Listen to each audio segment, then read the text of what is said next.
And now again, we've had this very, very big run. Market's overbought, breadth is deteriorating here a bit. And now we're sucking in kind of the retail investor. The retail investors are now starting to jump into the market kind of with both feet. And that's kind of that setup that we're going to get some type of reversal. But that could be, we could go another 100 points higher on the S&P before we have that correction.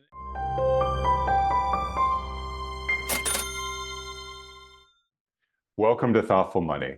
I'm Thoughtful Money founder and your host, Adam Taggart, welcoming you back here at the end of the week for another weekly market recap I didn't come up with an adjective for you this week. We'll just call it cranky today. I'm cranky. Cranky. Okay. My cranky good friend, Lance Roberts, portfolio manager of Real Investment Advisors. You gave me the opening, Lance. Why cranky? Because, I've been, you and I, we really want to take care of our health, and, we try to eat right. We try to exercise. And I've had a vice for a long time, which is coffee with a little bit of sweetener in it. Not a lot, just a little bit of sweetener in it. So I have now given up my last vice, which is sweetener in my coffee. So I'm cranky. Oh, man. And what's this for? You read more and more stuff about the impact of sugar on your cortisol levels as well as your insulin levels. And, it's just, all has a lot of negative byproducts. And so trying to take care of my health is just trying to give up one of my last vices. So I'm cranky. All right. Oh, I get it, man. And that's tough. One of the nutrition books I read early on that kind of, set me on my healthier eating plan had a chapter in it called Sugar is the Devil. Yes. And I think if you take that mindset, actually, it really does help, begin to become aware that sugar is in absolutely everything. It's a really hard thing to try to get out of your system. Refined sugar. Well, and it is, and it really slow. It's great. Like we have all these drugs now, to help you lose weight. Eli Lilly, of course, that stock just taking off to the moon on this whole issue of semaglutides, and it's all great. It's fine and dandy that what these drugs do is just make you not want to eat, and but we're not changing the dieting behaviors of individuals. So as soon as they come off the drug, they immediately gain all the weight back because that's just how the body reacts. And one of the biggest problems with trying to lose body fat is sugar, because your body, when you exercise, it'll burn sugar first instead of burning fat. So if you're trying to lose body fat, sugar is one of the worst things that you can intake to break down body fat. Well, absolutely. And look, this is a nutritional podcast, but even if you have a little bit of sugar when you're eating something, to your point, your body says, "Oh, sugar, that's the easy stuff," right? So it burns that, and then it just stores everything else that you're eating, as fat. So even not that much sugar in your mind can actually still be a real thwart to your plans if you really want to lose weight. Right. And it's not even that. It's not just sugar. It's, artificial sweeteners and everything else that the body. Well, and simple carbs too, which burn down into, simple sugars that the body then burns. Yeah. And so now I'm on this whole new agenda doing what's called carb cycling. And, that's where, look, you need carbohydrates to lose body fat, which goes against a lot of, kind of the fad diets that are out there. But you actually need carbohydrates to burn fat. And so, but it's important to make sure that when you consume your carbohydrates, that you're consuming those carbohydrates on days that you're having really intense workouts, because the body needs that to help build muscle, burn fat, etc. On days that you're not working out or you're just going to go for a long walk, those are the days that you really cut back on your carbohydrates. So this carb cycling, and this is how, when you see a lot of actors and actresses, they'll lose a bunch of weight right before a movie. That's what they're doing. That's the secret to losing body fat really quickly, is doing carb cycling. All right, folks. Well, look, we're obviously changing the name to Thoughtful Health. Welcome to the Thoughtful Health podcast. Sorry. I know it's probably not of interest to anybody, but it's. But you and I, but you asked me while I'm cranky. That's why I'm cranky. All right. Well, look, as you see a future podcast, folks, as Lance just gets thinner and thinner and thinner, you'll know why now. All right. Well, look. I'm taking the family to Greece this summer, so I got to get my. Oh, you're getting your beach body. Exactly. Oh, nice. All right. Well, look. Lots to talk about. Lance, you told me you got a bit of a time constraint today. You said you weren't going to talk very much, and I knew that was only going to last about 3 milliseconds. And here we are talking about carb cycling. But let's see. Let's start with the markets. Yep. The run in the S&P continues. So I don't know where we are now, but yesterday ended up, well over 5,000, right? 5,025 or something like that when I looked at it yesterday. So we're going to talk about the inflation numbers in just a minute, but when the January inflation report came out, the market actually had a little bit of a swoon. Didn't last very long. So it seems like the animal spirits are still in control here. What are you seeing in terms of the momentum of the market? Well, no, that's it. I'm actually writing an article for Tuesday right now talking about why you shouldn't fear all-time highs. And, and it's always interesting because when markets are making all-time highs, people are going, oh my gosh, the market's going to crash now. No, it's just, this is a function of exuberance, and it's a function of psychology and confidence. And, if we take, we've talked about our technical indicators are, running at very, very high levels right now. But, that's part of that exuberance in the market. People are just, as an example, there's a stock that is, had an announcement by NVIDIA. It's a small cap Russell stock, SMCI, which is like a little bitty small semiconductor company. The stock's up like 800% or something in the last 3 weeks. I mean, it's just gone just virtually parabolic. It reminds me a lot of the AMC days when we would see AMC and some of these companies just go straight up as kind of all the Reddit traders start chasing. And we're seeing that exact same bullish sentiment now starting to invade, kind of some of the retail areas of the markets. Call options by retail investors on the Russell 2000 index are extremely high right now. So, we're just seeing a lot of that bullish exuberance. People are just jumping into the markets. The market's just going to go up from here. It's fantastic. And that can last a lot longer than you expect. So don't fear all-time highs. Just understand that that's a function of psychology. And we are getting rather late into this game. This type of attitude where investors are kind of throwing caution to the wind and just buying everything now is something that happens kind of late. And again, remember, this market started rallying back in October. Back in October, nobody wanted to own stocks. You and I were sitting there talking about the extreme negative sentiment. Everybody was like, oh, this bear market's back. And, it's just going to go down from here. And we were like, nope, be careful when we get November, December, buybacks come back. You've got super negative sentiment. This is all a good setup for a bull market run. And we've had a very strong bullish advance since November. And this can continue for a while longer. Now, having said that, it's important to understand that we are kind of getting into a seasonal period here, February and March, tend to be a little bit weaker. So we could see this market kind of flop around here, consolidate a bit. And then we get another run into the summer. Now, September and October, wouldn't be surprised to see a 5 to a 10% correction sometime this summer. That would be very normal. For the market just to have a correction, right? So it's not bad. That's actually a good thing. But normally markets correct going into a presidential election because we don't know for sure who's going to win the election. So, if Biden wins, then I kind of know what I'm going to get policy-wise. But if Trump wins, I really have no idea what I'm going to get policy-wise. So we could see markets sell off going into the election and then get back onto a bull track, after the election once we know who the candidate, who the new president is going to be, and then we can start pricing in what we think policies are. It's going to be tax cuts or tax, whatever it's going to be. Okay. So help me square the circle then in the short term here, because I hear you saying don't fear the higher prices. They don't necessarily mean the system's going to correct hard anytime soon.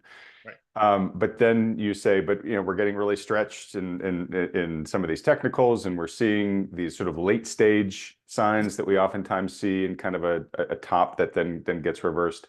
So how are you holding those two things in your mind at the same time here? Because they sound somewhat oppositional. Well, they do, but just understand that a 5 to a 10% correction in the market, like we had last summer. You and I in June, July last year, we're talking about, hey, we're going to have a 5 to 10% correction of the market. Very similar to where we are today. Had technical indicators at very, very overbought levels. We had sentiment extremely high back in June, July. It was all about the artificial intelligence chase. And we were like, hey, we're going to have this correction during the summer. And we had that 10% correction, completely normal, by the way. But that was just that reset that reverted that big deviation between the 200-day moving average and where the market was.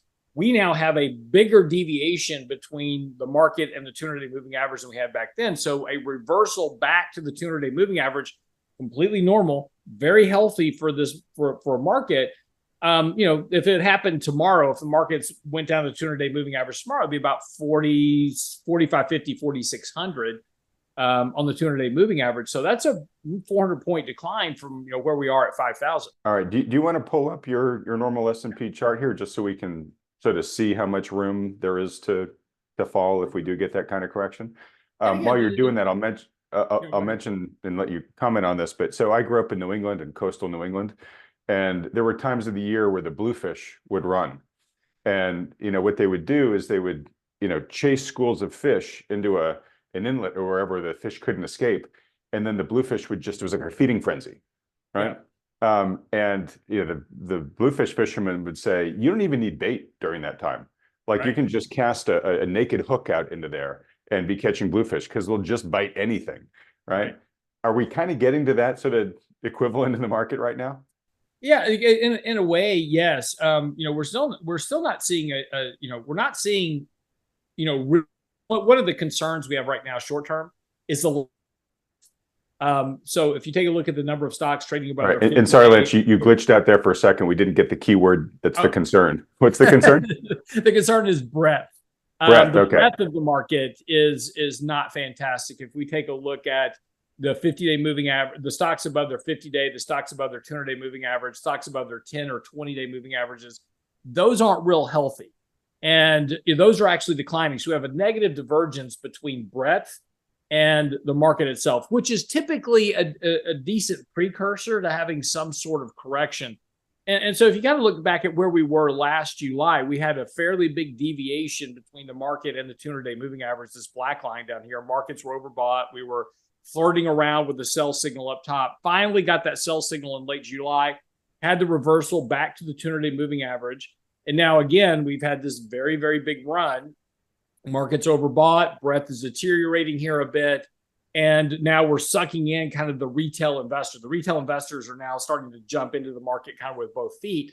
And that's kind of that setup that we're going to get some type of reversal. But that could be, we could go another 100 points higher on the S&P before we have that correction. And so, this is what I'm saying about, all-time highs. Those aren't things to fear. It's just understanding that markets are very exuberant right now, and we're eventually going to have a correction. And this is why on Monday last week, we just started taking profits and rebalancing the portfolio a little bit just to kind of prepare for, some type of corrective action in the markets when it comes. All right. So let me restate what you're saying then and see if I'm understanding it correctly.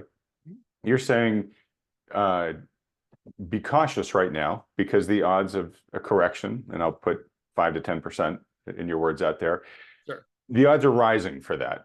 But don't fear it in the sense that, that means when the market turns, we're going to get some massive crash that's going to be the big one. You're saying we may just have a nice little corrective pause or little dip in this run, but then markets could recover and go even higher. Yeah, absolutely. And look, this and again, kind of the point that I'm really trying to make here is not to over exaggerate your moves. I get generally when I say something like, hey, the markets are set up here for a 5 or 10% correction, immediately I get emails, well, why don't you just sell everything and go to cash and wait for the correction? Well, the problem with that is that the market could be 5 to 10% higher before that ever occurs. And, this market's been overbought since really December of last year. So if I just acted on that notion, say, oh, market's overbought, I'm going to cash and wait. Well, I've missed all the rally in January and February by sitting in cash. And so this is why it's important for investors to understand what the risk is, understand that there is a potential that there is going to be some corrective action in the future, begin to take a few profits. So in other words, if you have a position in your portfolio that's 5% of your portfolio normally, and it's now 6 because it's had a big run up, trim it back to 5, take those profits in, put those in cash, and then wait for a better opportunity. And that's what we are doing. And when we do have a 5 to 10% correction, we'll be looking to buy, on the way down. Just like if you remember last year, Adam, we were talking about in October, we were buying stocks in October while the market was going down. Everybody's like, why are you buying stocks? They're just going down. It's like, because we're getting ready for a rally, and I want to try to buy some of these things a little bit cheaper than they were, back in January, February. So, use markets to your advantage. Don't be afraid of them. Use markets to your advantage to help you manage your portfolio longer term. Okay.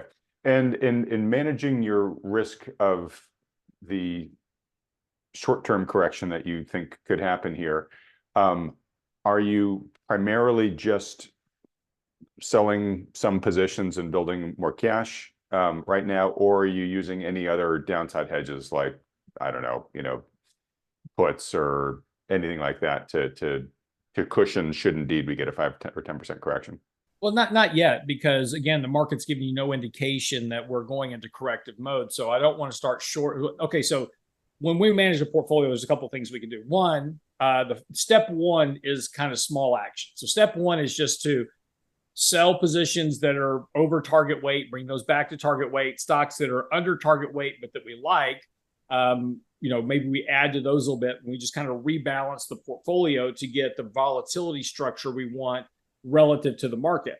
The second step is to actually begin reducing equity exposure. So as the market breaks the 20-day moving average, starts to maybe break the 50-day moving average, now we start reducing. We've got clear sell signals across the board. Now we're going to start reducing equity exposure. So this is where we go from 60 or 70% target equity to 40 or 50% target equity, or 35 to 40. If the indications are that this is more than just kind of a normal run-of-the-mill short-term correction, then we do what's called shorting against the box. And that is where we then add short positions to offset long positions that we don't want to sell, period, right? So there's companies that we will probably in our portfolio have no intention of selling anytime soon.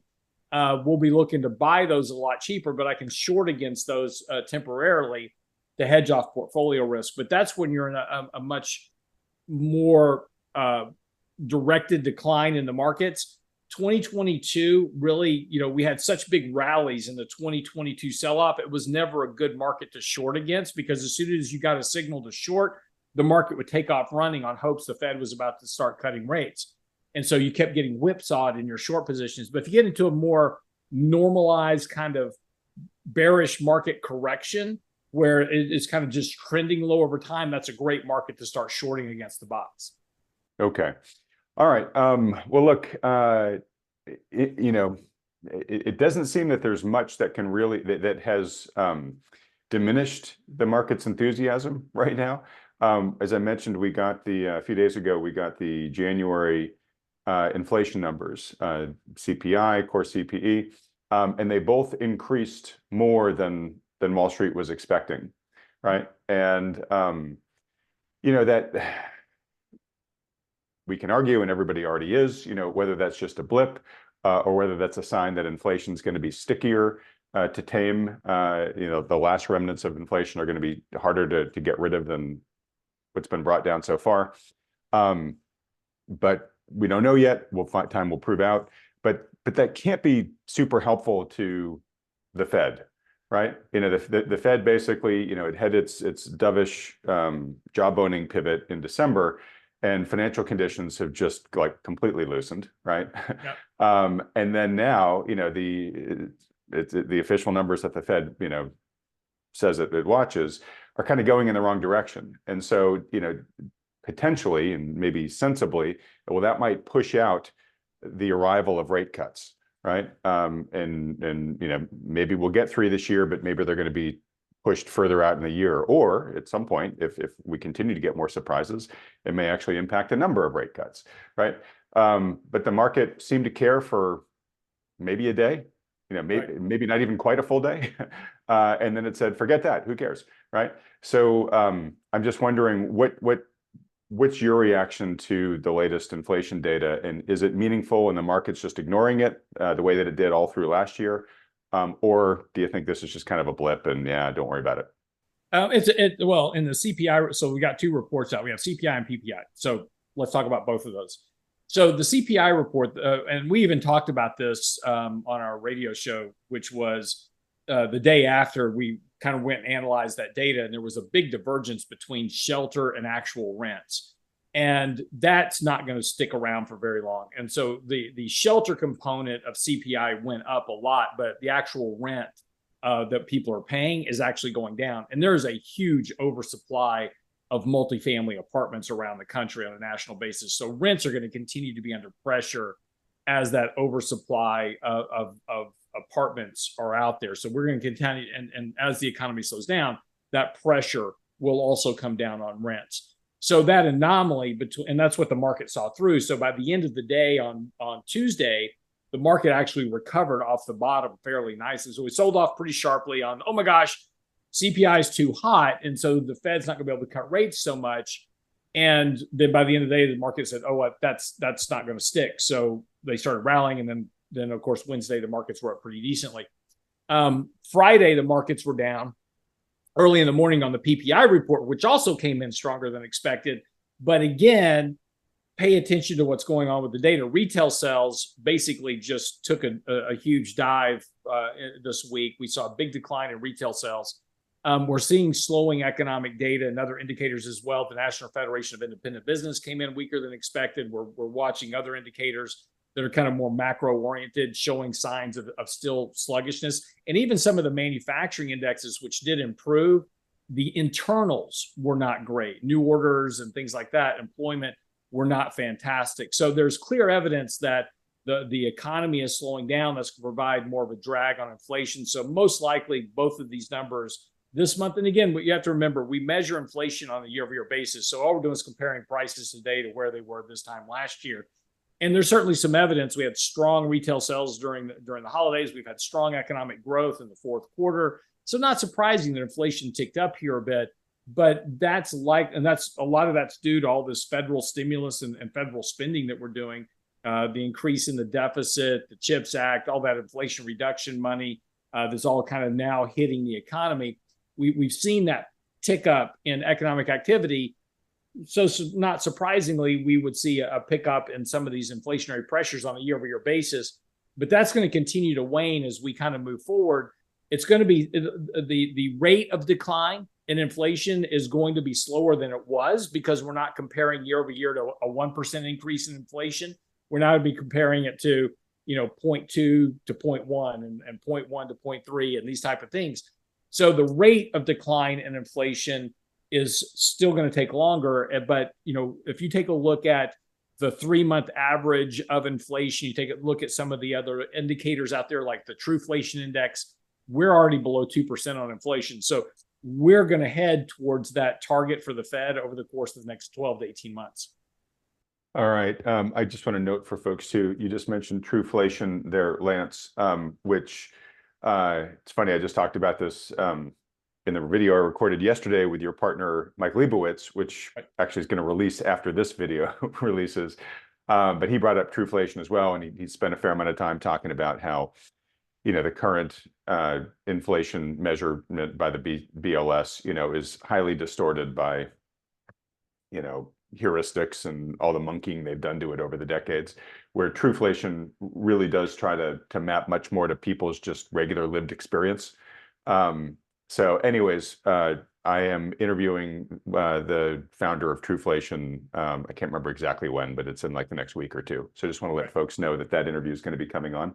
I've had a lot of people like you, Lance, that are citing Trueflation more and more. So I figured, hey, let's just hear from the horse's mouth. No, I think it's great. And again, it's just, it's just another measure of inflation. One thing that I take a look at is I look at 3 measures of inflation. So we look at CPI, we look at core CPI, and then I look at CPI less housing and healthcare and see what's going on there. And the reason I exclude housing and healthcare is that for most of us, right? So I rent my house right now, right? I've been renting my house here for a little over 2 years, and my rent hasn't changed in 2 years. I'm not paying more than I was 2 years ago. I've not seen any inflation in my rent at all over 2 years.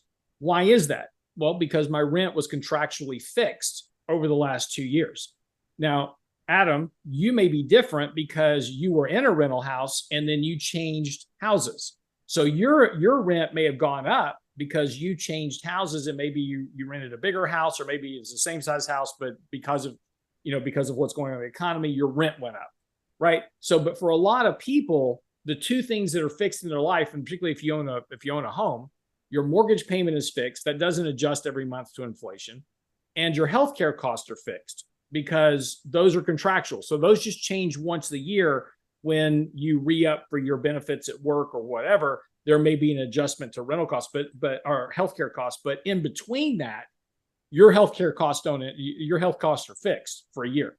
So when you take a look at that index is actually still declining fairly decently towards that 2%. That's kind of more, so that includes everything that people bitch about, right? So that's food and clothing and the stuff you spend money on every day, energy cost, all that. That's still in that number, and that number is actually still declining as well.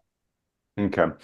All right. So you brought up the retail sales disappointing number that just came out yesterday, which the market didn't impact the market at all. And we're in this weird, world where like bad news is good news, right? Bad news means the Fed's not gonna have to go back to tightening.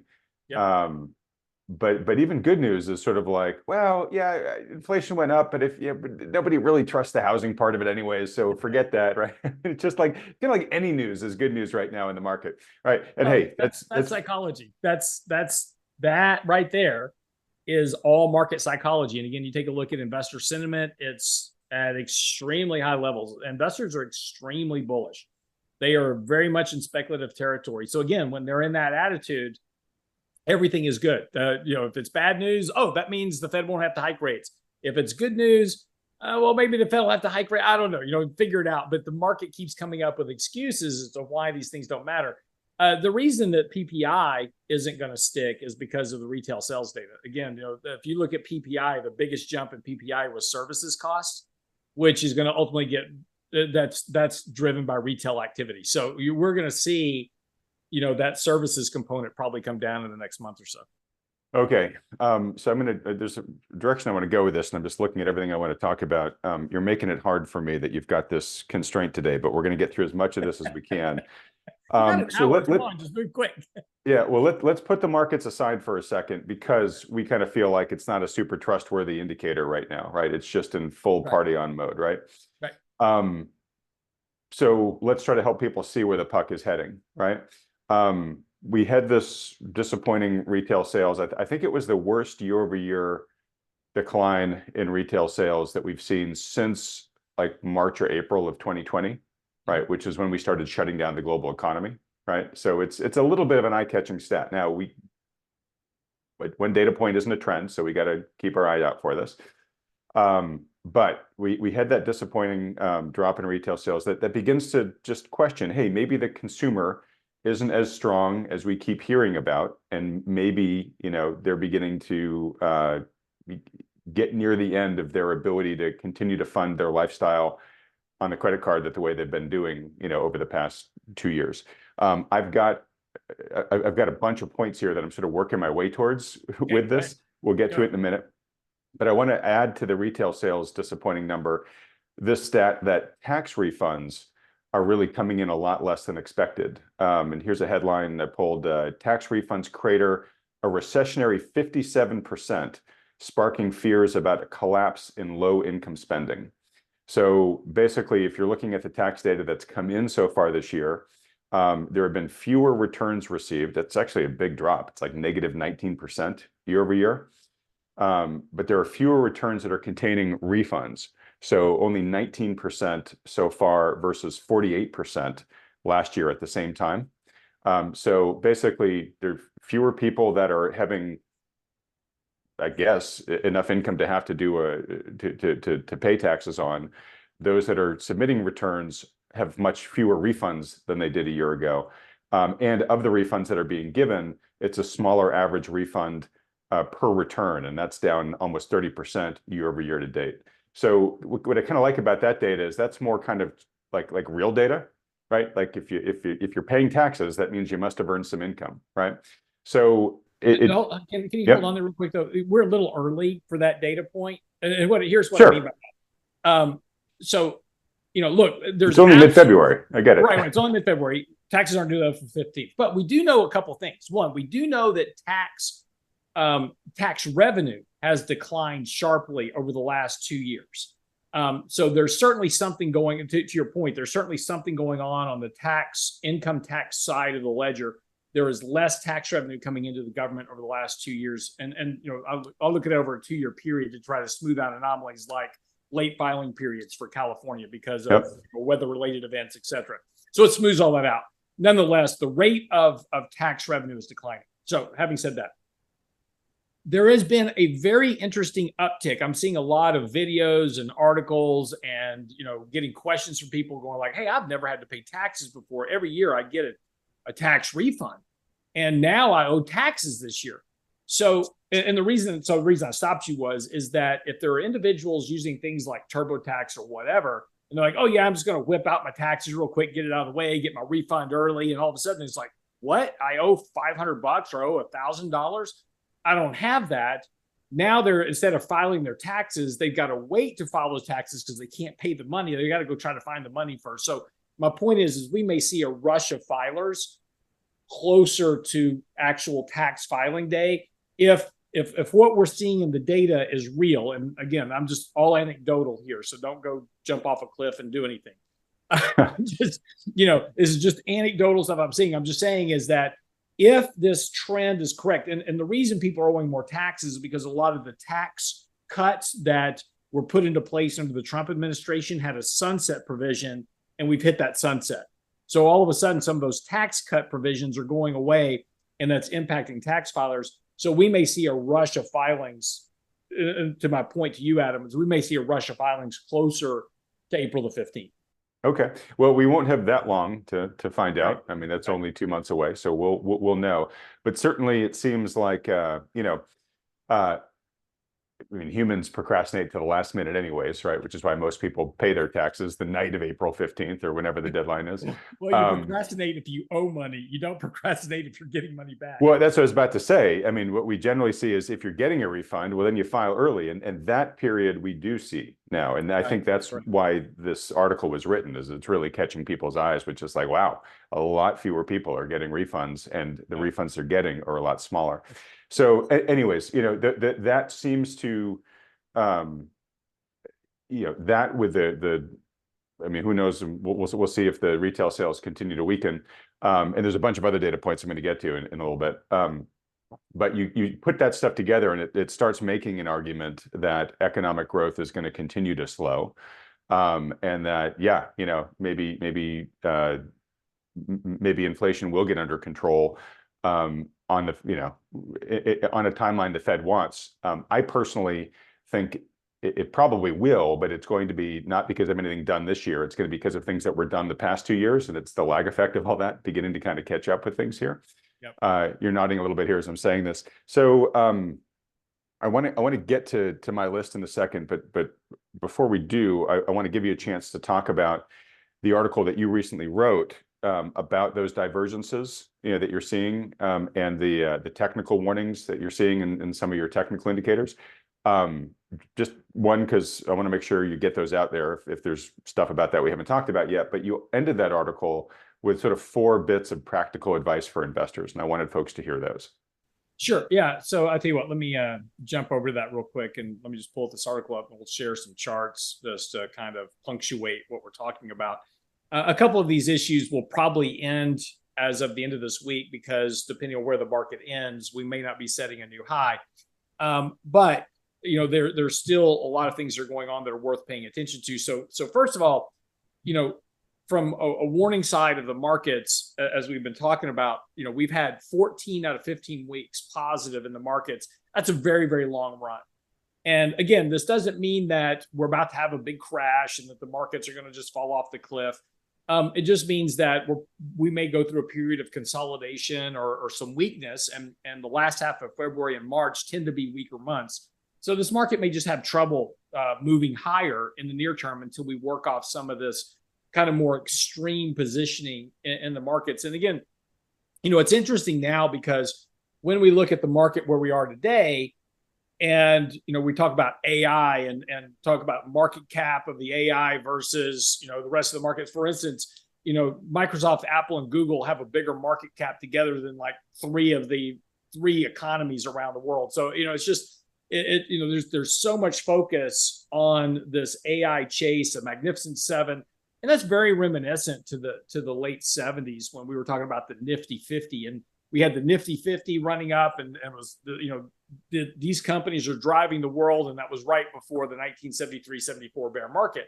So again, we kind of go back and look at similarities between today and the 70s. We see these kind of situations that are going on.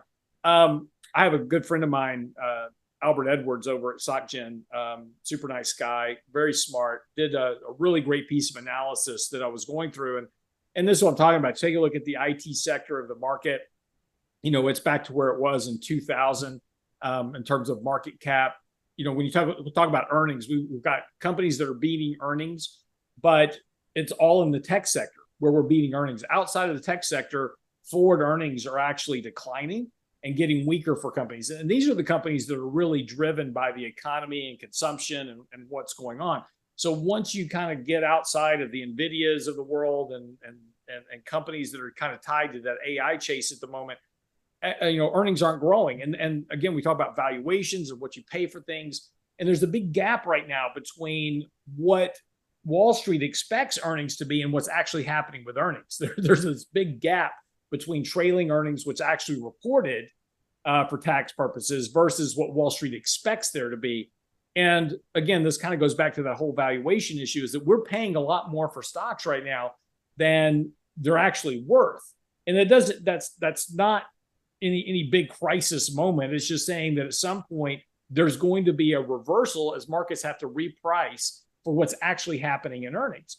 And right now that big gap is existing between the Fed, the markets, which still expect the Fed to cut 5 or 6 times.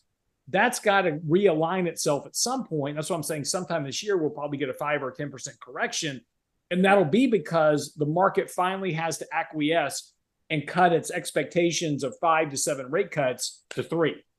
And if you're only going to get 3 rate cuts, that's a very different valuation story for the markets from getting 7. Hey, real quick, just go back to that chart for a sec, and just asking because my brain's stuck on it. So the red line is forward EPS, the black dotted line is trailing EPS. Is that time shifted so that they line up? Yes. Okay. Yeah. So if I'm looking at that, if I'm looking at the same vertical line, it is here's what we thought was going to come in a year from now, but here's what actually came in, and we're comparing the two. Okay. Correct. Yeah. So massive divergence at the end there between expectations and what we're seeing. Right. And again, in the tech sector is basically absorbing all the inflows of money. So all the money that comes into the market. Again, this is that mindless robot. Everybody's buying, either the S&P, which is market cap weighted, or they're buying the tech sector index, or they're buying an AI index, whatever it is. But those tech stocks are just absorbing all the inflows coming into the market. So you've got this nifty. Hey, real quick, I got to interject again, just because of that point, so important. So for folks that didn't see it, earlier this week, I interviewed Mike Green, who is the guy who coined that term, the giant mindless robot that Lance just mentioned. And Lance, he said, I'm now actually beginning to see what I've been worried about. And he put up a couple of charts that show that the net capital inflows are flattening and in some cases starting to reverse. So he said, look, I'm watching this really closely. I don't know exactly what's going to happen from here, but I just want to say that he sort of rang the bell saying, hey, I'm starting to see that thing that I've been fearing. So we'll watch that really closely going on. But obviously, folks, if those net capital inflows become net capital outflows, boy, that changes things. Well, it does in a way, right? But, this is one of the interesting issues. And this is what happened during the 2020 kind of correction that we had, because it wasn't a bear market, it was a correction. And same thing that we saw in 2023 2022 during that correction. In both of those events, you never had people dumping ETFs en masse. And so while a lot of these big cap stocks came down some, if you go back to 2022 as an example, a lot of these little small tech companies, we talked about ARC and those disruptive technology companies. Yeah, they got destroyed. They got destroyed. They were down 80, 90%. Most of the big cap names, they were down 20, 25%, maybe.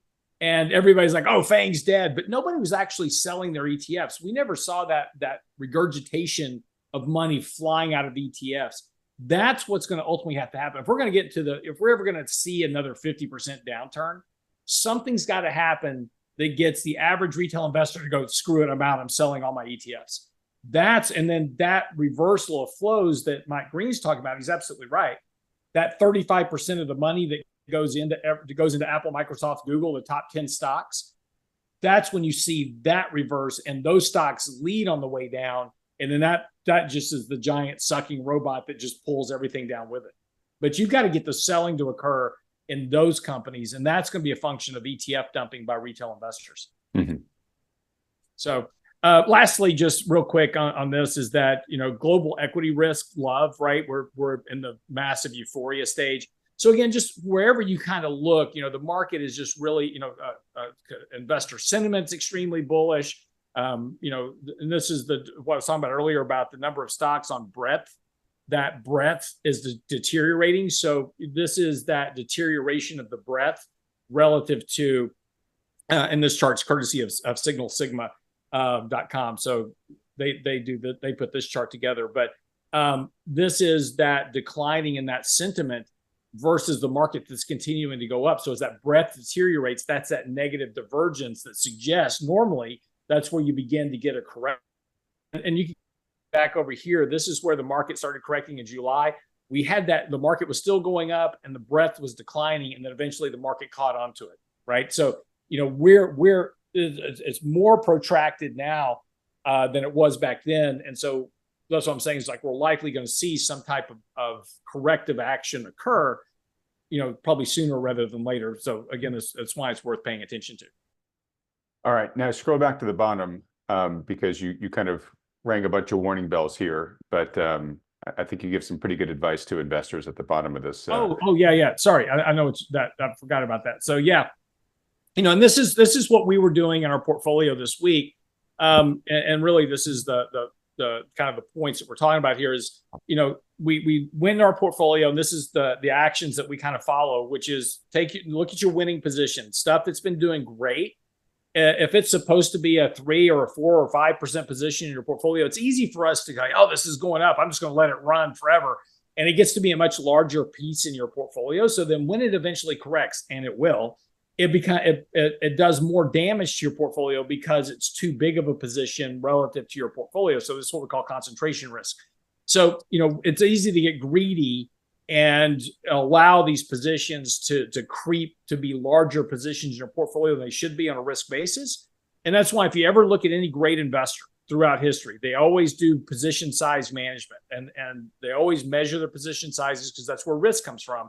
So if it's supposed to be 4 or 5% of your portfolio, or 3, whatever it is, and it's now larger than that, trim it back to its original weight. So now you take a little bit of profit off. This is just a great way to take profits, right? We just trim it back to what it's supposed to be. It's like going out to your garden and you've got tomato plants. You don't pull the whole tomato plant out of the ground to get your tomatoes. You just pull the tomatoes off. And that's what you're doing here.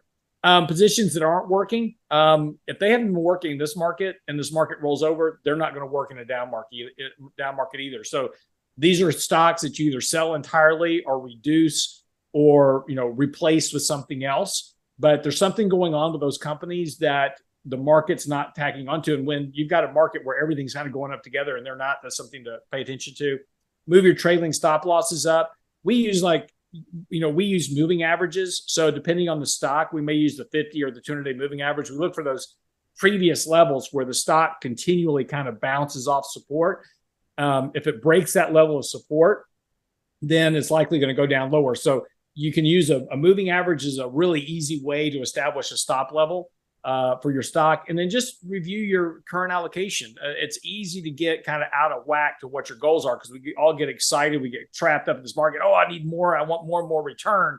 And but then you go back and, well, what was my original goal? My original goal was I just wanted to create, 4 or 5% growth in my portfolio. And I'm really getting very greedy here. I need to kind of go back to my roots a bit and rebalance my risk relative to what I'm trying to achieve.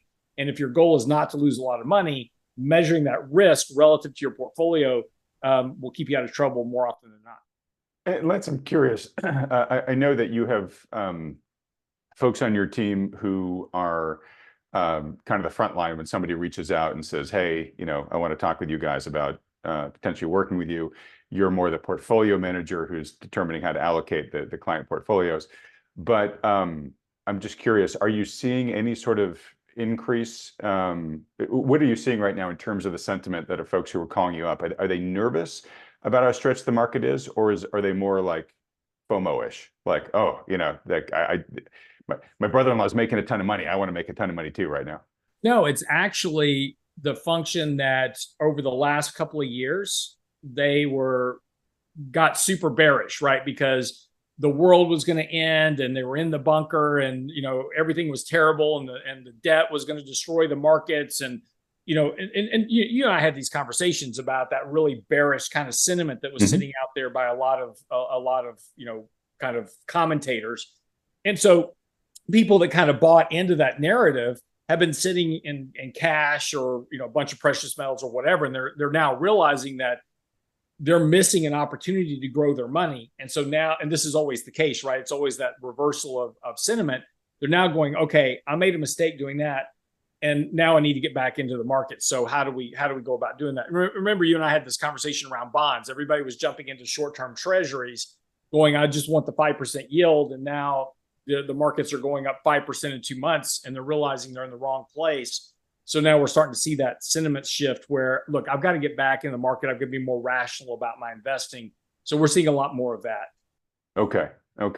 And of course, as we always say, making any decision, based on strong emotion is usually not a good decision. You want to make sure that you're making a very planful, non-emotionally charged decision.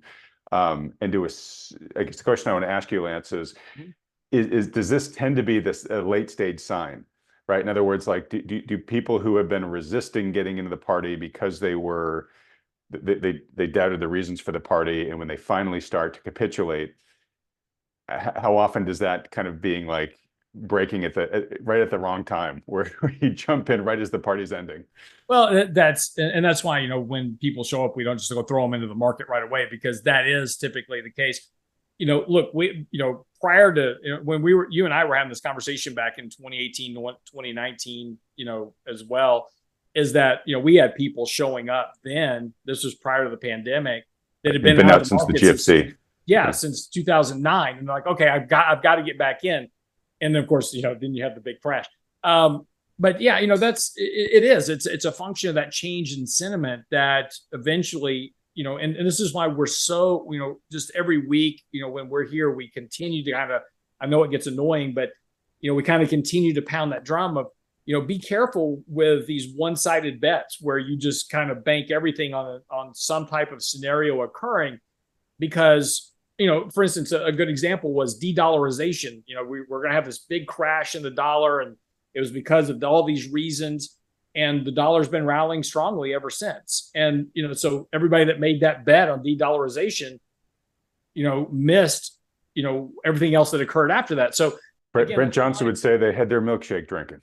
Yep. Yeah, exactly. And that's, we and I have had this conversation, but that's the problem with one-sided bets. There's nothing wrong. There's absolutely nothing wrong. If you have an inherent belief that the debt or the deficit or something is going to be the end all scenario at some point, it's just going to cause mass devastation. There's ways to play that to where you can take a very small portion of your portfolio and use a position that, if you're eventually right, it's going to make you a ton of money. And if you're wrong, it's not going to hurt you, right? So there's ways to do that with the options market. We can bet, we can buy long-term options on the dollar, or I think I've got a client of mine who's very pessimistic on the markets, super nice guy, very intelligent. but he's got this kind of long-term, very bearish attitude. And so finally, he and I came to an agreement. I said, here's the deal. I'm going to run the portfolio, but I'm going to buy you long-dated S&P puts. So in the event that you're right and I'm wrong, I'll be getting out of the market when the markets are crashing. But that put we're going to buy, that insurance that's out there, it'll kick in for you and it'll make you a bunch of money if that happens. And that's a way to hedge some of those more bearish bets on the market. So you can do that. It's just a function of figuring out what it is you're trying to do and then try to size it properly so that if you're wrong, because 85% of the time the markets are going to go up, and so you got a 15% chance of being right in your bet, and you can size that bet to where being wrong doesn't hurt you. Well, and that's if you're bearish, but I think the argument holds on the bullish side as well, too, right? If you're just overly bullish and you have a one-sided bullish bet, you're open to the same risks. Sure. The mindset, and maybe this is worth talking about for a second. I think the mindset to cultivate, and you're the capital manager here, so you correct me if this is wrong, is look, so humans hate taking losses, and research is super clear on this, that we feel the pain of a loss twice as intensely as we feel the joy of a gain, right? Yeah. And so humans tend to be very loss averse. And so what most people do is they come up with an investment philosophy of saying, which way do I think which is the path where I think I'm not going to lose, right? And where I have a greater chance of not losing. And then I want to put all my chips there, right? Because I'm being influenced by my emotions to try to avoid loss, right? Where I think to be a successful long-term investor, you have to get the mindset of, hey, I'm going to take losses every day somewhere in my portfolio, because I'm diversifying it and I've got strategies that'll do well in one type of market and strategies that'll do well in a different type of market. So I've just got to get comfortable with the fact that somewhere in my portfolio, I'm going to be taking some losses. Now, the objective here is to be taking more gains in other parts of your portfolio on the same day, and that over time, your gains are outweighing your losses, and so you've got net gains that grow over time, right? And I think a lot of humans have a tough time thinking that way. So, it's really important from a mindset standpoint to say, yeah, if I'm investing, intelligently, I'm going to see some red on the screen practically every day. I need to emotionally get ready for that. And of course, if I'm just not seeing more green than red over time, well, then yeah, there's something wrong with my strategy. But you just got to be comfortable losing some in places. It's just part of what comes along with the territory. Do you agree? Yeah, no, absolutely. And there's a problem with that strategy today that didn't exist prior to 2009. And sorry, with which strategy? The diversified one or the single bet? No, well, both. But it's been easier since 2009. It's been easier to be a single bet on the S&P, right? Well, absolutely, because you've had the tailwind. Well, that's right. And so the problem, in my presentation that I did for the Economic Summit, Adam, you'll remember, I showed, the S&P and the NASDAQ versus gold, the dollar, commodities, everything else. And everything else. So let's say I built a portfolio back in 2010 using this diversification strategy. Because see, diversification is Harry Markowitz. That's modern portfolio theory, late 1970s. Harry Markowitz does this groundbreaking study on modern portfolio theory, all about diversification. And specifically, I mean, it's exactly what you just summed up, which was you have a little bit of loss in your portfolio over here, but you've got gains over here. And over time, those diversified assets, because one's going up and one's going down, and hopefully the ones that are going up more than the ones that are going down. But over time, you outpace markets over time because of this diversification and the rotation that occurs within markets. The problem is that since 2009, the Fed has killed modern portfolio theory because of zero interest rates, massive liquidity, and not just the Fed, but also the government, $47 trillion worth, or $43 trillion worth of monetary inputs and zero interest rates has led to this massive divergence between the S&P and everything else. So if you've had this diversified strategy, you vastly underperformed domestics. It doesn't mean you lost money. It just means that you vastly underperformed what just being invested in the S&P is. That's what's made it really, really difficult for investors to run a diversified strategy, because they're watching this market go up every day and the bulk of their assets aren't performing. I tell you, I see this all the time, even with my clients. is that, we run a diversified portfolio in a way, right? So we've got stocks and bonds, and it's when things are doing great, they're happy with the things that are going up, but I get phone calls like, well, this one position's not working, and why don't we get rid of it, right? If everything else is going up, why is that one position not working? That's just the environment we've gotten ourselves into by attaching ourselves to the mainstream media and watching the markets every day. It makes it very, very difficult for the average person to run a diversified strategy, which is good. And Adam, I'm agreeing with you that a good diversified strategy is what you should do. The problem is that the media doesn't allow us to do that anymore, and the Fed, because of this high correlation that we have now between the markets and Fed policy. Right. And we had a really good, I guess, demonstration of that in 2022, where both stocks and bonds and almost every other asset went down, right? And so the negative correlations you usually count on to counterbalance your portfolio. But I just want to underscore, I think you still agree with the point I made, and I don't think you're telling people to concentrate. I think you're telling them to have an intelligent balance of different assets in their portfolios, but I want to give you the chance to really hammer that home. Well, no, I'm just saying is that, if you're going to do that, it's you can't. So for instance, you can't have a portfolio today at the moment that is 25% stocks and 75% other stuff, because you're going to vastly underperform the index, and you're going to wind up selling all that stuff to buy the index probably at the peak of the market when the other stuff would eventually work. So, so you've got to keep these bets that you make well aligned with what the probabilities of success are going to be. And again, this is all about measuring risk and reward. So this is why, we do so much analytical work, like in our weekly newsletter that you're now publishing on your Substack.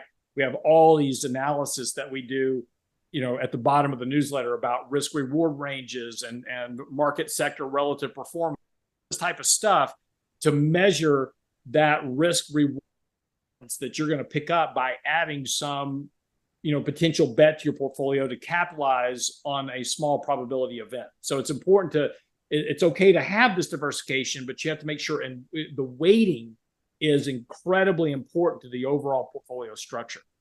Okay. So you're kind of making a point here for, I think, diversification plus active management. Right, yeah, which is just, if you're going to diversify, you got to have active management. That's the whole point. The whole, yeah. Well, but not a set it and forget it. I'm just going to have 25% stocks, 25%. Right. You're basically saying, hey, look, you got to have somebody there who's really like looking at all those different divergences in performance and saying, hey, I might need to concentrate a little bit more in this part of the portfolio and reduce a little bit here, but then be ready to change if things on the ground change. Okay, would love to keep digging into that, but I'm really sweating the time here now. So, I told you the other week that I went on Fox Business, and it was so funny because, my first like major mainstream TV appearance, and I didn't want it to be like a total disaster, so I wanted to plan for it. And as the date was getting closer, I said, "What do you guys want to talk about?" And they said, "Well, we're not really sure." And I said, well, how about I give you a couple of ideas and you can decide what you want? And they said, yeah, that'd be great. So I sent them 5 ideas, and they responded, yeah, these are wonderful. I was like, wait, no, you're supposed to pick one of those. I got to prepare, right? So I prepared this whole thing, this whole list of bullets. Of course, TV being TV, they actually asked me something totally different than what I had planned for. And in 2.5 minutes, I probably only got through 2 of the bullets on this whole thing. But I thought it was worth it to go through this. And I think this weekend video with you is the right thing to do it.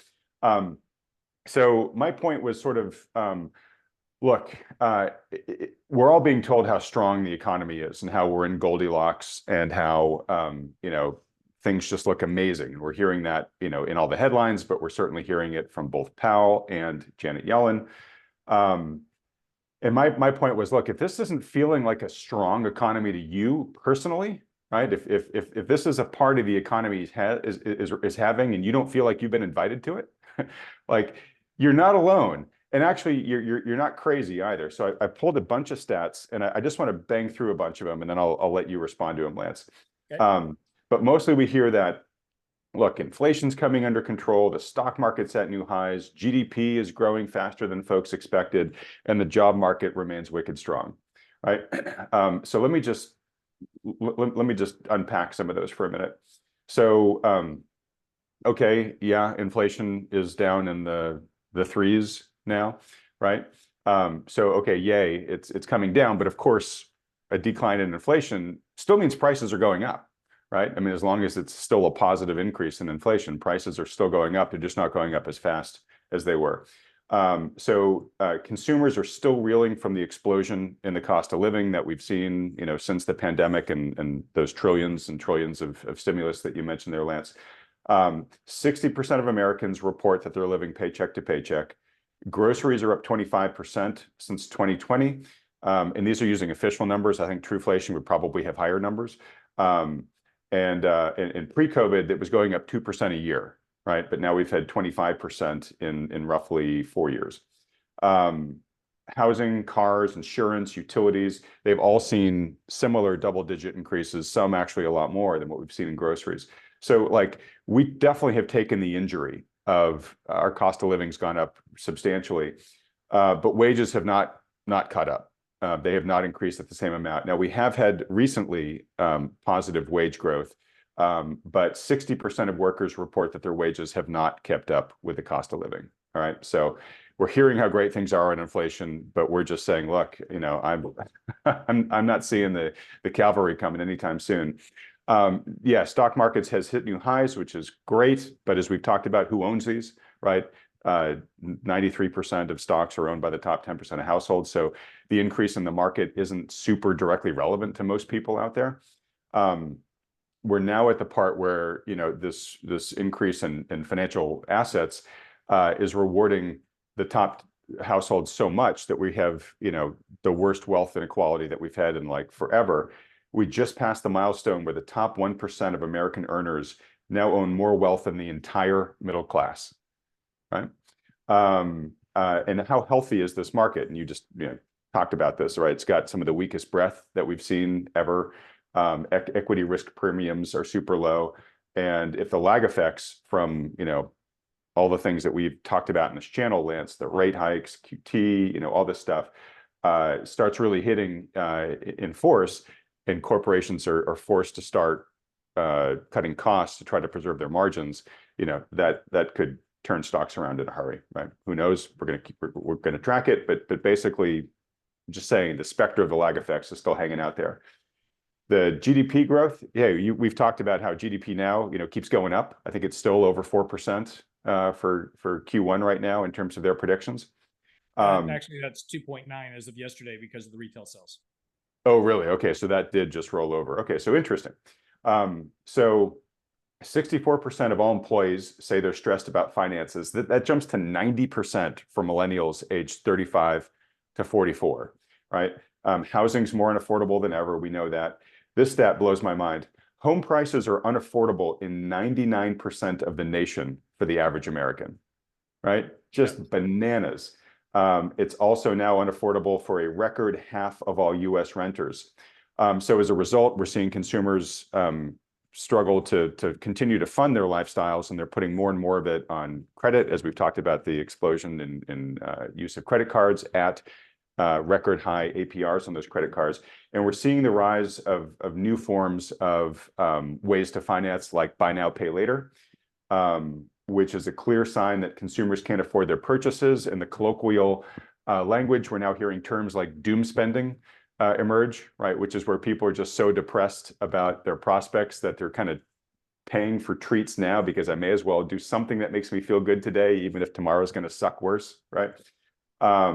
And delinquency rates on credit cards and auto loans have spiked to their highest since the Great Recession. Even the wealthy are starting to cut down on their spending. We're seeing luxury brands start beginning to see profit disappointments. So there's a luxury showdown, which I know almost no viewer here is going to shed a tear for, but it shows that that cohort of top spenders are even beginning to sort of tighten their purse strings a bit. And a lot of data has suggested that they've kind of been what's continued to support consumer spending up until recently. So, maybe those people who were willing to spend the most are starting to spend less going forward. And then, of course, we've got the corporate maturity wall that's hanging out there.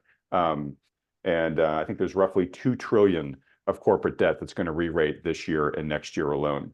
Last, and then I'll let you talk here, the strong jobs market. So layoffs are increasing. They're actually, there were 98% more layoffs in 2023 than there were in 2022. But the activity in 2024 has picked up vastly faster than the rate of layoffs in 2023 itself. We've seen tens of thousands of folks already laid off in 2024, and those were across a whole range of industries. A lot of small companies, but big ones too, like Alphabet, Amazon, Citigroup, Charles Schwab, Levi's, UPS, Washington Posts. If the pace of that picks up from here, then everything that we were worried about just gets worse, right? If consumers start getting laid off in enough volume that either they can't spend because they've lost their job, or they see their neighbors lose their job and say, that could come to me, I'm going to start saving more. That just creates that vicious cycle of less consumer spending going off. Almost done. Official payroll numbers from the BLS, I think nobody believes them anymore. Even the people that used to cheerlead the BLS are saying, I can't defend these numbers anymore. And we talked about the difference of the latest BLS survey, which had the amazing, huge surprise in the 353,000 new jobs as reported by their establishment survey. But then you go and you look over at the household survey, it says we actually lost 35,000 jobs. Right? Quits are declining, which is showing that power is shifting back to the employers. And the economy is now 68% consumer spending. So end of the story here. For everything I just mentioned here, there's a lot of consumers that don't feel like they're part of this party. They're not doing so hard. And as consumer spending goes, so goes the economy. So the whole point here was just basically to say, look, if you're feeling like everybody's talking about this massive party and you don't feel like you got an invitation to it, you're not alone. The vast, vast majority of the country is in the same boat as you. So I'll stop here and take my breath. But I mean, that's a pretty big preponderance of data that says, things aren't as perfect as we seem to be being sold here. Well, they're not. And I don't think, none of that's really a surprise. And, ultimately, it's going to matter. It just doesn't matter right now because the markets are all enveloped into this, AI chase, and the markets are going up. So I want to be in the market. And again, when we talk, you and I, we're talking about markets every week, and we're talking to a very small group of people. I mean, people that don't have any money invested, they're not watching thoughtful money. I mean, they're doing other stuff today. So, if people have money in the markets or they're concerned about their finances, they're the ones that are watching this channel to make sure that nothing's going to sneak up and bite them that's going to ruin their retirement. But that's a very small group of the population. I mean, I don't think people really understand that if you have more than about 300,000 in the bank, you're in the top 2 or 3% of the population in terms of wealth.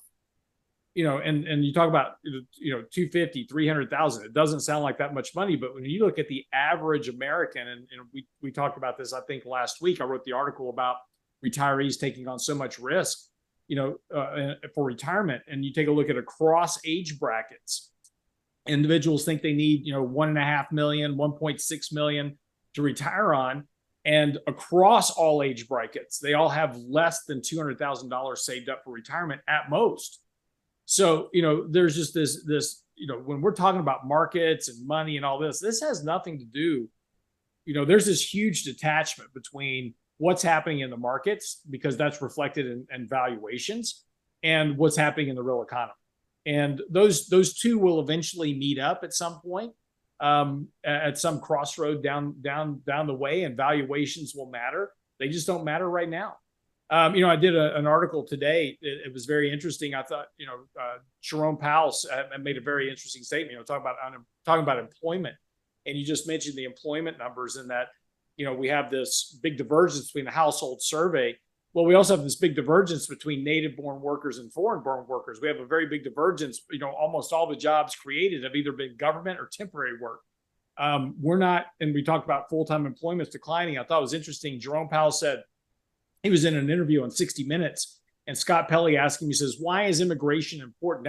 Now, importantly, none of these conversations, when we talk about immigration, we never separate between legal and illegal immigration. We just call it immigration. But Powell made a very interesting statement. He says, because immigrants come in And they tend to work at a rate that is at or above that for non-immigrants who came to the country.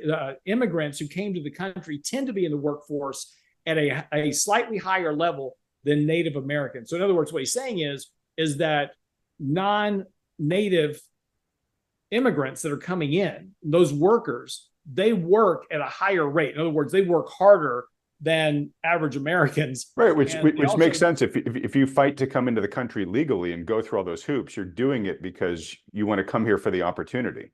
Right, but it's also on the illegal side as well. Sure. Because they work for lower wages. And this is something that we're seeing. Even the CBO recently did a study, and they said, look, when we talk about how employment works, I'm just going to quote you a couple of points from the CBO. They said reductions in employment would initially be concentrated at firms where higher prices quickly reduce sales. So that's where inflation makes an impact. So where do they start cutting expenses? The most important part, which is layoffs. That's what you're talking about. So over a longer period, however, firms would replace low-wage workers with higher-wage workers, machines, and other substitutes. So again, this is why AI is so important. This is why robotics is so important, because we're replacing more and more of our workforce with automation, and particularly in areas that can be automated, like lower wage paying jobs, manufacturing, assembly work, etc. Even if I'm going to onshore that, I'm going to automate most of it, because again, I've got to reduce that cost of labor. As employers pass on those costs to consumers, consumers purchase fewer goods and services. So that's inflation. Inflation goes up, I buy less. That impacts profitability for corporations. So consequently, employers produce fewer goods and services. They spend less on capital expenditures. And when the cost of employing low-wage workers rises, the cost of investing in machines and technology goes down. So, as American workers start asking for higher minimum wages and all this, they either get replaced by automation or they get replaced by lower wage workers, which, and when you talk about where's all the jobs been created, it's been where, Adam? It's been in leisure, hospitality, retail, fast food services. And that's where a lot of this illegal immigration is. Right, the low-cost labor is, yeah. They are low-cost labor, and they're taking those are very important for Native Americans that, when you talk about 16 to 25 years old, their first job out of high school tends to be at fast food restaurants, right? They're a line cook or whatever they're doing at Burger King or McDonald's. That's their first work experience. Those jobs are not available to them. And now we're seeing that translate up into the workforce. This whole article that I wrote on Friday is talking about, there's been numerous articles. The Wall Street Journal, Business Insider, and others are writing articles talking about these college students that are graduating cannot find work.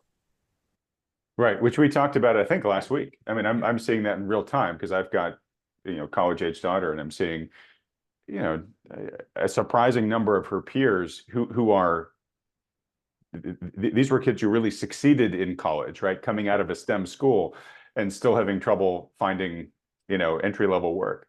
Yep. Where I think in previous business cycles, these kids would have been snapped up, almost sort of sight unseen. Yep. All right, so I had a rant, probably not going to get a chance to get to it because I want to mention this, which builds off your recent point here, is we're trending into a different topic. The topic I wanted just to underscore with everything I just ran through here, which is that when we talk about where the puck's headed, and I think you agreed with me, Lance, which is the market is quite disconnected from the trajectory of the market is quite disconnected from the trajectory of the economy. They're going to have to meet up at some point. When that happens, who knows? I'm not, I think most of us would love for it to happen this year so we can just get back to some sane area. It might not happen for a decade or two. Who knows, right? The video that I released before this one is with Chris Hamilton of the website Economica. And he is this prolific chartist. And Lance, I don't know if you recognize the name, but you definitely recognize his charts if you've seen him. You've seen him all over Twitter and Zero Hedge and a lot of the places that your content's shared. And one of the things that he really focuses on is demographics. And so we did a deep dive into US demographics, and he basically showed how economic growth is super highly correlated with your population of workers in the 25 to 54 age band. And you can see, over the 20th century, how we were growing the absolute number of people in that age cohort. I think up until, and I'm doing this from memory, but I think up until like the 80s. And it's been declining ever since. And as it has declined, the amount of debt that we've taken on has had to continually increase. And essentially what we've done is we've switched from using people power to power our economy to using debt to power economic growth. And, using debt to power economic growth is pulling tomorrow's prosperity into today. So you're kind of stealing from your future, and you get to, diminishing returns where you need to have more and more debt to get the same amount of economic growth. And eventually you get to the point where, the debt is just making the problem totally worse, right? So you've got your own charts that seem to be very similar of all this. So it's great. I feel like I'm preaching to the choir. So what was critical about his charts is he said, look, if you look at births and deaths in America, right now, if status quo continues, by 2035, we're going to have passed the point where for the natural population of the country, we will start shrinking. Never happened before in American history. And if you look at the current inflows and outflows for immigration, both legal and illegal, all of our population growth coming after 2030 is going to come from some form of immigration. And even that will start declining by around 2050. So we're not that far away from the period where, we're not going to be growing our populace anymore. And of course, during that trajectory, as you've shown, one of the big things that's driving that to this chart is we're just having a lot fewer babies. And that's largely because the younger generations, it's just become a lot more expensive and a lot more uncertain. And so the younger generations are forming families at a lower rate, and they're having fewer births. But that key cohort of 25 to 54-year-olds keeps on shrinking as time goes on here. So you had this chart here, which shows that our elderly population, the percentage of the population that's older and increasingly unproductive, is exploding right now, right? So where I'm kind of going with all this is it just begs the question of how you're going to grow your economy when your population becomes stagnant, when your population of productive workers is, in an advanced decline, and you've gotten to the point where debt can't help the situation anymore, right?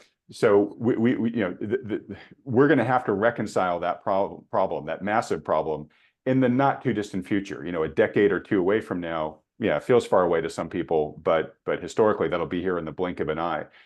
That's a big conversation, one that requires more time than we have here. But sounds like you are concerned about this sort of date, this deadline with demographic destiny. Well, look, and there's an old saying, it says demographics are destiny. And look, if you want to grow an economy, you grow your population, because the more population that you have that's of working age and consumption age, that's where economic growth comes from. We're 70% driven by consumption. So if you want to grow the economy, you need more people producing. Again, in order to consume, we have to produce first. So we need more people producing. And when they produce more, then they consume more. And so that's what creates economics. The problem is that, there's no argument. Let me just be clear right now. There is absolutely no argument we have to have immigration because we are not producing enough children. This is China's problem. This is Japan's problem. Japan just went back into a recession. So the reason that they have a demographic problem, that's why they can't grow their economies. And so at some point, we're going to have to incentivize Americans to have children. How do you do that? Well, you give them tax credits, tax breaks, whatever you want, in order to incentivize them to have children. Unfortunately, we have the me generation going on right now. And younger people are like, I don't want kids. This is all about me. I want to go live my life. I want to travel. I want to have big cars and houses. I want to do all this stuff I see on social media. Well, but you're going to have a bunch of folks saying, hey, I'm a millennial and it's freaking expensive and hard to have kids. So it is. Keep that in mind. Yeah, it is. But, you make do, right? I've got 4. So I never wanted kids, but I've got 4. So be careful what you wish for. Anyway, but the point is that we've got to have immigration. The problem, though, is that we can't have illegal immigration. And the reason you can't have illegal immigration is because you import lower skilled, lower wage, lower education workers. You want immigration that is legal, but merit-based. In other words, we want to encourage people to come here that have higher levels of education, come here with capital. They create businesses, they employ other workers. That's the type of immigration you need. When President Trump was in office, this was one of the things that he talked about in terms of immigration, is having a merit-based immigration system to import those workers. We educate a vast majority of the world's doctors and engineers and everything else, and then they go back home to be doctors, engineers, et cetera, in other countries. They go to MIT, they go to Harvard, then they go back home. Right. We want to retain those workers here in the United States. We want to retain that education. It just sorry to interrupt, but I agree. One of the problems is a lot of those guys want to stay here and they can't. So we have policies that are actually pushing those guys away right now. That's absolutely right. And this is the problem with the immigration laws that we have. We do need to rework our immigration policies to make it easier to immigrate. I mean, look, there's a lot of things you could do, and we talked about this before, but if you come here to America and you create a business that employs 10 people over the course of 5 years, you get your citizenship. You come here and serve in the military for 5 years, you get your citizenship. You come here and you bring capital and create a business, or you come here and bring your education, your skills, you work for a company for 5 or 10 years, you get your citizenship. You can make the pathway to citizenship much easier and much less expensive. It is so expensive. I've immigrated people here before, and it is so costly to go through the immigration process. Employers like me just don't want to pay for it. It's too time consuming. It's too expensive. And even though it's worth it, the problem is that once they go through that immigration process, you sponsor them and you pay for it, and it's all the cost. Then they leave and go get another job somewhere else, right? Once they're a citizen. So, it's very difficult to be an employer, and you need to remove that barrier and allow employers to hire immigrants on a merit-based system that says, hey, I want that education to come work for my company. Make it cheaper, make it easier, make it faster for them to become a citizen. So they'll stay here, they'll pay taxes, they'll raise families, they'll encourage employment. Those are the type of things you need to grow your economy long-term. All right, so totally agree with you. And I hate the fact that we got to wrap this up quickly, because this is such a key, important topic. And folks, I do commit to bringing on more specialists to sort of talk about this key immigration issue, because, the whole point of this, and I'm going to turn off your chart here, Lance. The whole point of this is, if we want to grow our economy, then we need to address this shrinkage we have of key working age productive Americans, right, or productive citizens.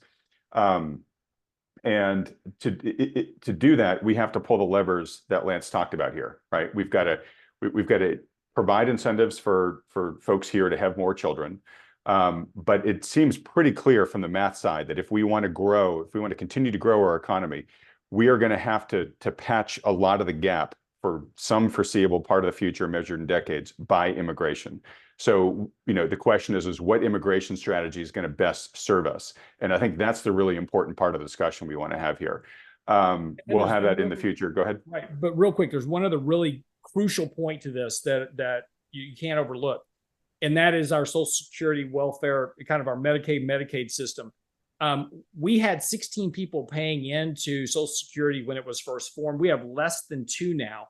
And we keep adding more and more people to the roll. Just this past week, the Biden administration rolled out a policy that will now allow Arizona and Oregon to tap $1.5 billion worth of Medicaid to house the homeless. Right. Now, I am not against housing the homeless, but again, what we've done over the years, the reason that Social Security, Medicaid is always underfunded and is on the brink of bankruptcy, and these are all the conversations that we have consistently, is that we keep adding more and more people. Every time there's a special class of people we want to help, we stick them on to welfare.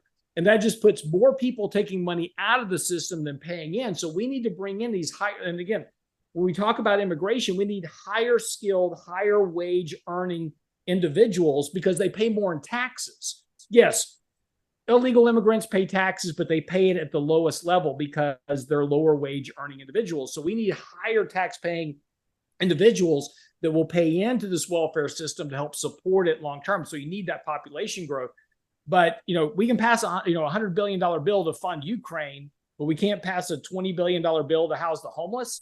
But instead we're going to tack it onto Medicare, Medicaid, which is essentially an $80 trillion unfunded liability. And we just keep making it worse. So you're making my point for me, which is there's just massive amount of policy reform that has to go along with this, both in terms of who we bring in, but also how we spend money and allocate it internally. And you're right, we've stolen from Peter to pay Paul for so many decades. And look, can kicking, that's the superpower of today's American politician, right? But you can't kick the can any further down the road when you're dealing with reality constraints. Like, we just don't have the number of people here to produce the economic growth that we want. So anyways, big hairball question, but super, like, economically for us, it's existential. Like, we really have to start having this discussion and figuring out what solutions are the right ones and which ones we want to, agitate for with our elected officials, right? So that's all coming up. We're going to have to just punt that for a later day here, but thanks for kicking it off for me here, Lance. There's also one really big question, which I just want to put out there, which we'll address later on, but I said, if you want to grow your economy, you have to solve this problem. There is a question that says, hey, look, we've got a finite amount of land here in America, right? Like, we can't grow our population to infinity. So at some point in the future, there's a date with a destiny of, there's some maximum number of people that we can have here in this country. And what do you do when you get to the point where you can't grow your population anymore? Like, what type of economy do you have will work in that world? It's an interesting academic exercise. It is, but look, you've got states like Wyoming that have a total population of 500,000 people. Oh yeah, look, it's going to take us a long time. We got tons of space for people. We do. That's a long-term problem, but just intellectually, to me, that's an interesting question. Which is, right now we have an economy that is based on eternal, forever growth. You can't have that forever. So what economy do you have when you can't have that, right? But that's for a different day. So real quick, Lance, trades from last week. Basically just a little nipping and tucking. We trimmed off NVIDIA, Microsoft, Google, Apple, added a little bit to Comcast and FANG, which was Diamondback Energy. Had a great week this week because they acquired Endeavor. So it's just been basically just a little movement, nothing major. Okay. I'm just curious, has this been kind of fun start to the year for you guys, just because kind of everything's going up? Yeah, we're having a ball. Much better than summer of last year. So, all right. Well, real quick for folks, if you are, looking how to maybe take advantage of some of this stuff in the near term, but probably more importantly, figuring out, okay, how do I actually allocate, given the fact that the party's still raging, but there's lots of signs that it might be ending at some point soon, and then we may have some of the uncertainty later on in the year that Lance mentioned. Highly recommend that most people watching here work under the guidance of a professional financial advisor who takes into account all the issues that we've talked about here. Maybe even Lance and his team there at Real Investment Advice. So if you've got a great advisor who's doing that for you, obviously great, stick with them. But if you don't, or you'd like a second opinion from one of these guys that Thoughtful Money endorses, head over to thoughtfulmoney.com, fill out the short form there. Remember, these consultations that you get, they're totally free. There's no commitment to work with these guys. It's just a free public service that Lance and the other advisors offer. And if you dream of a future where we've solved the whole American population issue to power the economy for forever and ever to better and better heights, and want to see Lance at the forefront of that movement, do us a favor, hit the like button, and then click the red subscribe button below, as well as that little bell icon right next to it.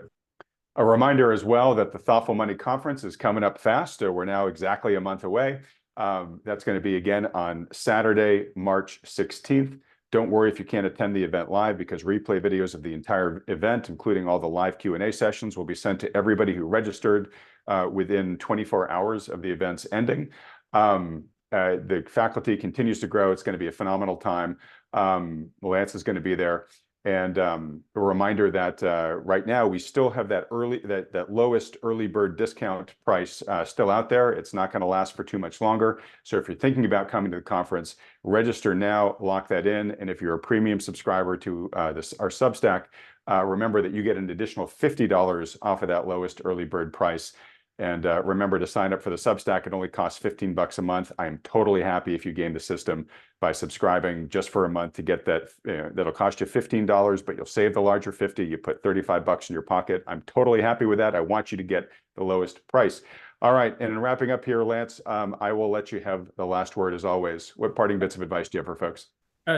Look, enjoy the markets while they last. They're doing great. Nothing to worry about right now. But if something changes, we'll let you know. All right. Lance, buddy, it's always great having you on here. Look forward to seeing you next week. Everybody else, thanks so much for watching.